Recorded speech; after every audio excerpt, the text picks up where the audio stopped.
Men hear toxic femininity and they immediately think that it means a woman being mean to men online. They think it means, well, me, right? And of course they do. A woman says men need to stop abusing women, and suddenly a man in cargo shorts who's balding with a podcast mic is like, actually, this is toxic femininity. No, that's not actually what toxic femininity means. It's not actually a woman naming male abuse. It's not a woman having standards. It's not feminists. It's not liberals. It's not a woman being angry after she's been abused and harmed. It is actually the performance of femininity that teaches women to become smaller, quieter, softer, more pleasing, sexually available, more forgiving, more emotionally responsible than men, and easier to control. Toxic masculinity teaches men to dominate. It is the performance of the stereotypical and frankly harmful masculinity that makes it toxic. So the same can be said for toxic femininity. It is the performance of what is stereotypically feminine under the patriarchy. But men are constantly using the phrase wrong. But that in no way surprises me because they also use the word prejudiced wrong, biased, sexist, and misogynistic. Now, all of this matters so much in the context of abusive relationships. I'm going to break down what toxic masculinity really is, why it harms everyone, what toxic femininity actually is, and why it keeps women trapped with abusive men, and how women start confusing self-abandonment with being a good woman. Now, my name is Lisa Sonni. I'm a certified relationship coach. I'm the author of 5 books, including the most recent, Coming Back to Yourself. And on my channel, I expose what abusive and toxic men do in order to keep women under their control and in these brutally abusive relationships. Now, the thing with toxic masculinity, it's not that men are toxic. Now, I should add the word masculinity to the list of words that so many men don't understand. Because when we say toxic masculinity, they hear men are bad, which is not what anyone is saying. Toxic masculinity doesn't mean that masculinity itself is bad. And it doesn't mean that every single man is abusive. It doesn't mean that men can't be strong and protective and responsible and all of those things. It's the version of masculinity built around domination and control and emotional suppression and aggression, power over others. It tells men that they have to prove their manhood through control, which in many ways is proving it through abuse, right? Through emotional hardness and stoicism and having no feelings and being logical, which is a ridiculous thing because men are not the logical gender, let me tell you. They're proving their masculinity through being obeyed and seeming sexually successful even when they're not. All of this harms women, right? We know that, but it harms men too. And that's kind of the most interesting face first and to the point thing that so many men miss. When women are trying to dismantle the patriarchy, it's because it harms women, but it harms men too. Now, toxic femininity is actually just the other side of the same system, right? It doesn't mean that women are toxic, and it definitely doesn't refer to feminists. In fact, I would argue it refers to the complete opposite, the anti-feminist. It doesn't mean that women criticizing men are toxic. It means there's a performance of femininity that rewards women for just completely losing themselves, right? For being nice and soft and forgiving and frankly sexually available and being loyal through harm, being his peace even when he's being the drama, even when he's being abusive. Women are supposed to be low maintenance and chill and calm and understanding, right? But all the while be suffering, be pleasant, but while you're completely disappearing. So toxic masculinity teaches men to take up way too much room, way more room than they deserve. And toxic femininity teaches women to make room for men to do exactly that. This is where this really connects to abuse, okay? Because in an abusive relationship, women are praised all the time for just tolerating things, right? She stands by her man. She's loyal. She doesn't tell people their dirty laundry, right? She keeps all of the abuse to herself. She keeps the family together. She's not bitter. She gives him grace. She's so forgiving. She makes his dinner. She washes his friggin' underwear. And honestly, little pieces of that sound kind of nice, right? Because she's taking care of her family, and there's nothing wrong with that overall until it's at her own expense, until you actually look closer. Because what is she actually keeping together? In an abusive relationship, what is she being loyal to? What is she keeping quiet about, right? Toxic femininity makes endurance look like character. It's the right thing to do. A good woman would do that. That is toxic femininity. This whole thing just teaches women to be responsible for men's feelings, right? She has to keep him calm. She's the neck that turns the head, right? Don't embarrass him. Don't make him feel rejected. Don't emasculate him. Don't say it that way. Say it this way. Don't be too direct. Don't be unclear. Don't be too honest. Don't lie.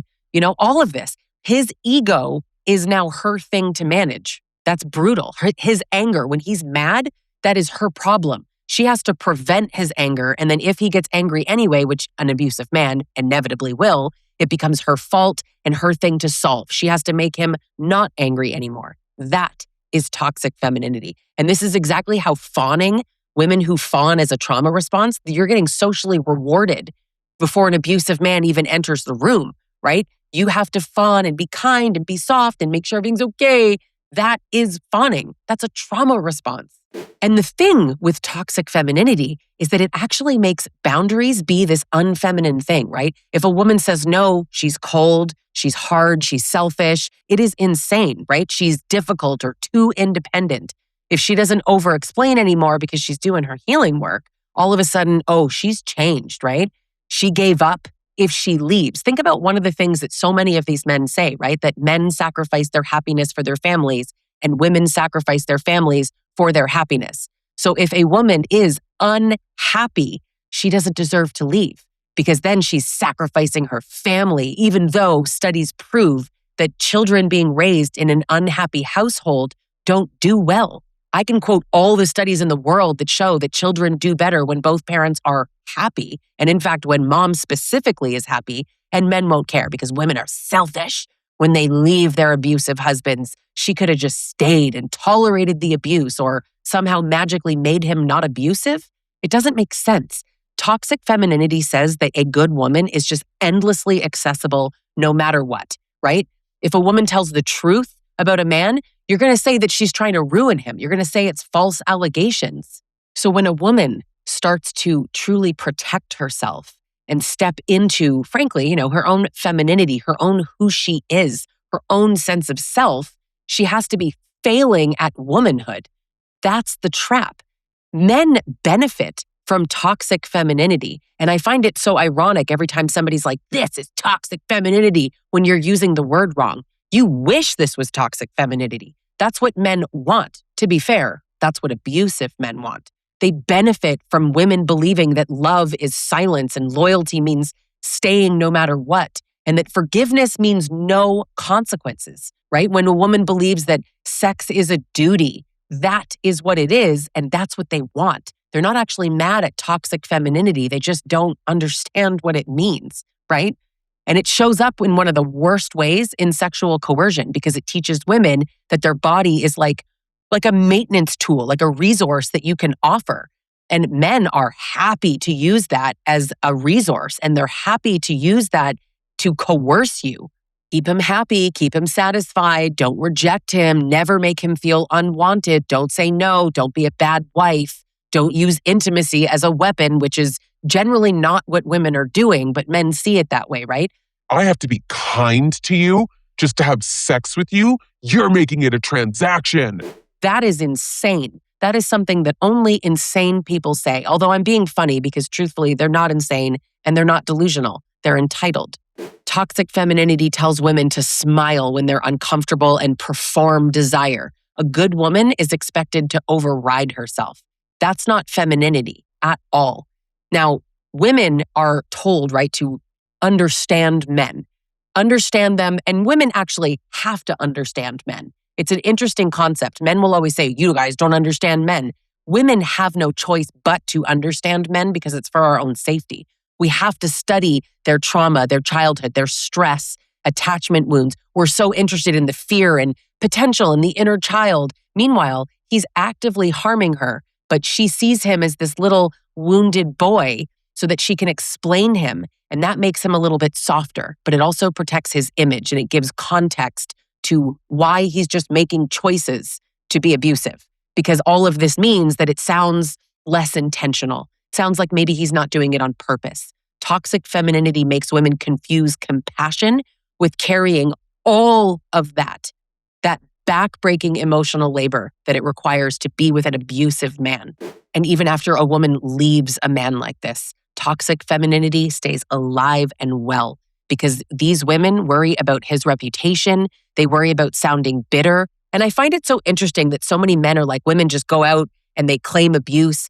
Do you know how many women I speak to as a woman who only speaks to victims of domestic violence, victims of abuse, survivors of abuse?